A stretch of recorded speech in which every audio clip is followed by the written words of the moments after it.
Big பாஸோட third promo release ஆயிருக்கு. அதுல ஒரு பக்கம் பார்வதிய நாங்க வேலை வாங்கியே ஆவோம் அப்படின்ற மாதிரி சூப்பர் டீலக்ஸ், உங்களுக்கெல்லாம் நான் வேலையே பண்ண மாட்டேன் என்ற மாதிரி இன்னொரு பக்கம் பார்வதி. இதுல யாரு விட்டு கொடுக்க போறாங்க, யாருக்கெல்லாம் பிரச்சனை எல்லாம் பண்ண போறாங்க அப்படின்றது தான் இந்த ப்ரோமோவா இருக்கு. அதுல நிறைய விஷயங்கள் மறைஞ்சிருக்கு. அது என்னன்றதை டீட்டெயிலா பார்ப்போம். வணக்கம் மக்களே, நேஷனல் உச்சிலிருந்து உங்கள் மணிவண்ணன். சேனலுக்கு புதுசா இருந்தீங்கன்னா சப்ஸ்கிரைப் பண்ணிடுங்க. வீடியோ பார்க்குற அனைத்து நபர்களும் மறக்காம லைக் பண்ணிட்டு சப்ஸ்கிரைப் பண்ணிட்டு வீடியோ பாருங்க. இப்போ கண்டென்ட்டுக்குள்ள போயிடலாம்.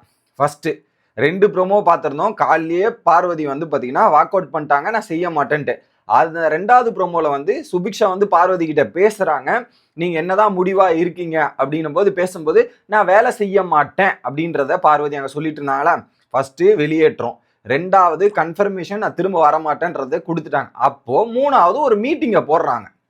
சூப்பர் டீலக்ஸ்லாம் வந்து கிச்சன் டீம் முன்னாடி போயிட்டு ஒரு மீட்டிங்கை போட்டு பிக் பாஸ் ஹவுஸ் மேட்ச் கிட்ட கேள்வியை கேட்குறாங்க. என்ன கேட்குறாங்கன்னா, சூப்பர் டீலக்ஸ்ல ஒர்க் பண்ண 2 பேர்ல ஒருத்தவங்க ரிசைன் பண்ணிட்டாங்கன்றத அரோரா வாய்ஸை ரைஸ் பண்றாங்க. அந்த 2 பேர்ல ஒருத்தர் யாருன்னா விஜே பார்வதி. அவங்க தான் பண்ண மாட்டாங்க, நீங்க பண்ற ஆட்டிடியூடும் இதுவே எனக்கு பிடிக்கல, என்னெல்லாம் பண்ண முடியாதுன்றத வாக் அவுட் பண்ணிட்டாங்க பார்வதி.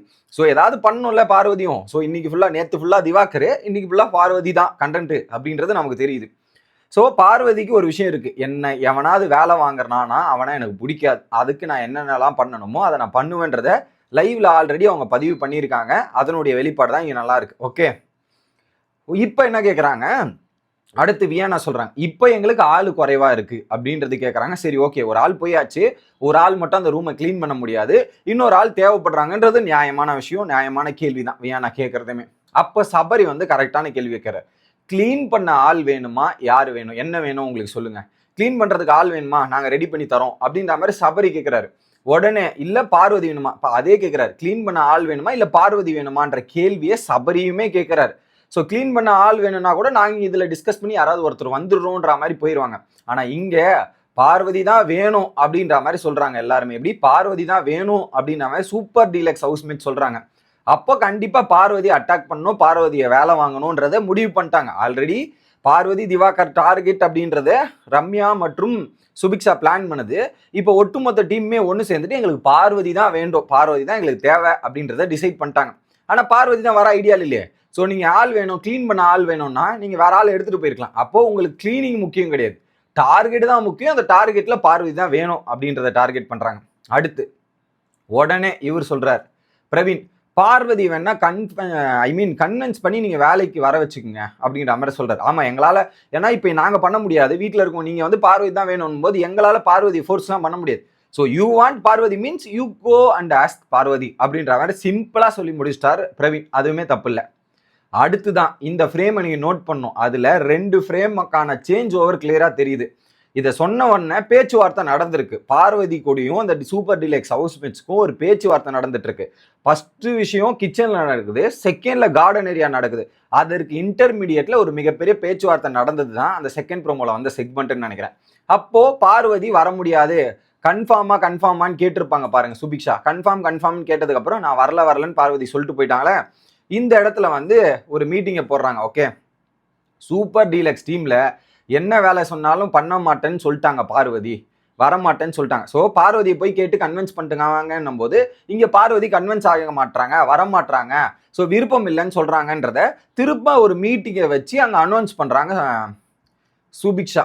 ஓகே, அப்போ நான் மனசார சாரியும் கேட்டேன், மனசார அக்கா மனசார சாரி அக்கா சொன்ன அப்படியே சொல்றாங்க. என்னன்னா நான் மனசார சாரி அக்கான்னு நான் கேட்டேன் அப்படின்றத சுபிக்ஷா சொல்லியிருக்காங்க. ஆல்ரெடி சுபிக்ஷா நேத்தே வந்து சாரி கேட்டாங்க, அவ இதை கண்டென்ட்டுக்காக பண்றா, இதெல்லாம் பண்றான்றத கலையரசன் கிட்ட பார்வதி போய் பேசினதை நம்மளால பார்க்க முடிஞ்சுச்சு.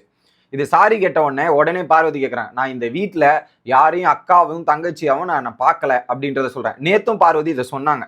நேத்துமே பார்வதி வந்து ஓப்பனா சொல்லிட்டாங்க, சாரி அக்கான்னும் போது நீ பாருன்னே கூப்பிட்டுரு, அக்கான்னு கூப்பிடாத, இது எனக்கு சுத்தமா வேலையாவது, நீ அக்காவோ தங்கச்சியோ அப்படின்றத நான் முடிவு பண்ணணும், நீ ஏன் சொல்லக்கூடாது அப்படின்றத சொல்லுங்க, எனக்கு பாருன்னு கூப்பிடுறது தான் பெஸ்ட்ன்றத ஆல்ரெடி ஒரு முறை பார்வதி சுபிக்ஷா கிட்ட கன்வே பண்ணியாச்சு. கன்வே பண்ணலன்னா கூட பரவாயில்ல, கன்வே பண்ணிட்டாங்க. அப்ப கன்வே பண்ணிட்டாங்கன்னும் போது நான் பாருனே கூப்பிடுறேன்னு நேற்று கன்வர்ஸ் பண்ண சுபிக்ஷா இந்த இடத்துல அக்கான்ற ஃப்ளோல வந்துருச்சு. அந்த பொண்ணு வீட்டில் எல்லாரையுமே அக்கா அண்ணன் தம்பின்ற மாதிரி அங்கே கூப்பிட்டு பழக்கம் போல அந்த ஒரு ஃப்ளோ இங்கே வந்துருச்சு. சடனாக மாற்றணும் போது மாறுறது கஷ்டம். பட் அதை தான் இவங்க ஹைலைட் பண்றாங்க பார்வதி. பட் என்னன்னா ஒருத்தங்க பேசுறத முழுசா கேட்டுட்டு அதுக்கப்புறம் நடுவில் இன்டரப்ட் ஆகணும். பார்வதி கிட்ட இருக்கிற பெரிய பிரச்சனை என்னன்னா, அவங்களுக்கு எதிராக ஏதாவது ஒரு விஷயத்த வச்சுட்டா உடனே டிஃபென்ஸ் பண்றதுக்கோ முழுசா கேட்காம நடுவில் வந்துருவாங்க. அது இங்கே தான் நடக்குது. நான் பேசவா, நீங்க பேசும்போது நான் சைலண்டா தான் இருந்தேன், நீங்க ஏன் அப்ப குறுக்குல வந்து பேசுறீங்கன்ற ஒரு கேள்வி சுபிக்ஷா நியாயமா கேக்குது. அந்த கேள்வி நியாயமான கேள்விதான். ஏன்னா சுபிக்ஷா சொல்லிட்டு இருக்கு, இதே பார்வதிக்கும் தெரியும் ஒருத்தர் பேசுறேன்னா விட்டுட்டு பேசுங்கன்ற மாதிரி சபரிக்கு போய் அட்வைஸ் பண்ற பார்வதி உங்களுக்கு தெரியலையா அப்படின்ற ஒரு கேள்வி இருக்கு. ஸோ இதுல ஒரு இடத்துல பார்வதி மேல தப்பு இல்லை, இந்த கடைசி அடுத்தவங்களை பேச விடணும் அப்படின்றதுல பார்வதி மேல தப்பு இருக்கு அப்படின்றது தான் பாயிண்ட். ஸோ இதுல பார்வதியை கன்வின்ஸ் பண்ணி இவங்க வேலை வாங்குறாங்களா இல்லையான்ற மாதிரி டிசைட் பண்ணியிருக்காங்க. ஸோ அதுல கஷ்டம் தான், பார்வதி வாங்க போறதில்ல. உங்களுக்கு வேலை முக்கியம்னா நீ வேற யாராவது கூப்பிட்டுருக்கலாம். ஆனா பார்வதி தான் போது அவங்களை எப்படியாவது கன்வின்ஸ் பண்ணி திரும்ப வேலை வாங்கணும்னு டிசைடா தீவிரமா டார்கெட் பண்ணியிருக்காங்க. இதோட நிகழ்வுகள் என்ன நடக்குதுன்றதை வெயிட் பண்ணி பார்ப்போம். உங்களோட கருத்துக்கள் என்ன அப்படின்றத கமெண்ட் செக்ஷன்ல சொல்லுங்க.